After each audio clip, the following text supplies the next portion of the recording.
The air inside the ugly tuna silo owner was thick with the scent of stale beer, cheap cologne, and the electric pulse of a Friday night in Columbus, Ohio.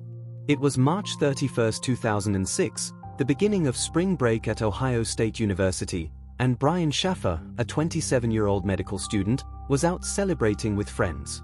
He laughed, toasted to the night, and disappeared. Not disappeared in the way drunk college students do, stumbling home to wake up with a pounding headache and scattered memories. No. Brian Shaffer vanished, swallowed whole by the night, as if he had walked straight into oblivion. And no one, not even the cameras, saw where he went. Brian was the kind of guy people noticed. Tall, good-looking, with an easy smile that made strangers feel like friends. He had been through a rough year. His mother, Renee, had recently passed away from cancer, leaving him shattered but determined to move forward. He had plans. A girlfriend he loved. A future in medicine. That night, he started with dinner and drinks with his best friend, William Clint Florence. By midnight, they landed at the Ugly Tuna Salo Owner, a dimly lit bar on the second floor of a building off High Street. Security cameras caught Brian stepping onto the escalator, entering the bar, and then nothing. But what led him there? To understand the gravity of his disappearance, we must delve deeper into who Brian was, how he lived, and why this particular night would become so pivotal. Brian grew up in a small town outside Columbus, where everyone knew each other's name. His parents were loving but strict. They instilled in him values of hard work, integrity, and kindness. From a young age, Brian excelled academically, earning scholarships and awards that paved his path toward becoming a doctor. Medicine wasn't just a career choice for him, it was a calling. After losing his mother to cancer, Brian felt driven to help others avoid the same fate. Her death left a gaping hole in his life, yet it also strengthened his resolve to succeed. On the surface, Brian seemed like the perfect son, boyfriend, and friend. But beneath the confident exterior lay a man grappling with grief and uncertainty. Those closest to him noticed subtle changes after Renee's passing. Though he tried to keep things light, moments of melancholy crept into conversations. Friends recall him speaking about wanting to start fresh or escape for a while. These comments now take on haunting significance. That Friday evening began innocently enough. Dinner at a favorite restaurant downtown turned into laughter-filled hours catching up with Clint and Meredith, another close friend. As the clock ticked past midnight, the group decided to head to the Ugly Tuna Salo Owner, a popular spot known for its lively atmosphere and affordable drinks. For Brian, it was supposed to be a chance to unwind before heading to Miami with his girlfriend, Jennifer, for spring break. When they arrived, the bar buzzed with energy. Groups of students mingled, music blared, and bartenders worked tirelessly to keep up with orders. Brian ordered a drink, chatting animatedly with his friends. Sometime around 1:30 a.m., Clint stepped outside for some fresh air, leaving Brian briefly alone. When Clint returned, Brian was still inside, laughing with two young women near the entrance. This interaction marked the last time anyone definitively saw him. At 1:55 a.m., Brian was last seen talking to the two women near the entrance. His movements were casual, his demeanor relaxed. They chatted, he smiled, and then he turned back toward the bar. And then, as if reality itself bent around him, he was gone. The security footage showed every exit. The main entrance, guarded by cameras, recorded every single person who left that night. It caught Clint. It caught their other friend, Meredith. It caught the bartenders, the bouncers, the staggering drunk patrons. But not Brian. He was never seen leaving. To comprehend the magnitude of this anomaly, consider the layout of the Ugly Tuna Salo Owner. Located on the second floor, access required either using the escalator or taking the stairs. Both entrances or exits were equipped with surveillance cameras operated by the management. Additionally, nearby businesses maintained their own systems, creating overlapping coverage of the surrounding streets and alleys. Yet despite these safeguards, Brian simply vanished. Investigators reviewed hundreds of hours of video, scrutinizing each frame for any sign of him departing. Nothing. Not a shadowy figure ducking down an alley, not a fleeting glimpse of someone matching his description. It was as though the earth opened up and swallowed him whole. Adding to the confusion was the fact that Brian appeared sober during his final moments captured on camera. While intoxicated individuals often make erratic decisions, like wandering off alone or accepting rides from strangers, witnesses described Brian as coherent and engaged throughout the evening. There was no indication that he might have stumbled into danger or forgotten his surroundings. So where did he go? When Brian didn't show up for his flight to Miami with Jennifer, panic set in. His phone went silent. His apartment remained untouched.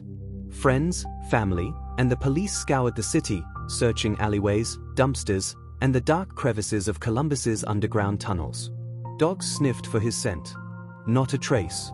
Authorities combed through hours of footage from surrounding businesses, hoping to catch him slipping out of a side exit, staggering into the night. But he wasn't there. It was as if he had stepped behind some invisible curtain, one that swallowed him whole. Local media picked up the story almost immediately. Headlines screamed of a missing medical student whose case defied explanation. Flyers bearing Brian's photo blanketed the area, urging anyone with information to come forward. Tips poured in, ranging from plausible leads to wild speculation. Each one was investigated thoroughly, only to lead nowhere. As days stretched into weeks, frustration mounted. How could someone simply disappear without a trace? Wasn't modern technology supposed to prevent such mysteries? Yet here stood evidence to the contrary, a high-profile disappearance occurring right under everyone's noses. People talked. And the theories were terrifying. Some said he left voluntarily, escaping into a new life. Perhaps overwhelmed by grief or stress, Brian chose to abandon his old identity and start anew. Advocates of this theory pointed to his cryptic remarks about needing a fresh start. However, those who knew him well dismissed this notion outright. Brian was deeply connected to his family and friends. He had dreams, responsibilities, and a bright future ahead. Why would he throw all that away? Others whispered of something darker. Did he slip out an unknown exit and stumble into the wrong hands? A lurking predator waiting in the shadows? This possibility sent shivers down spines. College campuses are notorious for attracting unsavory characters, and Columbus was no exception. Could Brian have fallen victim to foul play? If so, why hadn't his body been discovered? Serial killers typically leave clues, whether intentional or accidental. In this case, there was nothing. No ransom note, no discarded clothing, no signs of struggle. Or was he still inside? Hidden somewhere the police never thought to check? The ugly tuna had maintenance tunnels, unused storage spaces, and old chutes leading into the city's underground. Could his body be trapped there, waiting to be found? But the most unsettling possibility? He never left because he was taken. This idea gained traction among conspiracy theorists, who speculated about secret organizations, government experiments, or even supernatural forces. While far-fetched, such notions persisted due to the sheer lack of concrete answers. Every dead end fueled further speculation, turning Brian's disappearance into a macabre puzzle that refused resolution. Months passed. Silence grew thick, choking hope. Then, in September, something unsettling happened. Brian's cell phone, long thought to be dead, rang. It was his father, Randy, calling. And somewhere, in the dead static of the digital abyss, Brian's phone pinged a cell tower in Hilliard, Ohio, 10 miles away. It never happened again. For Randy, this brief moment of contact reignited hope.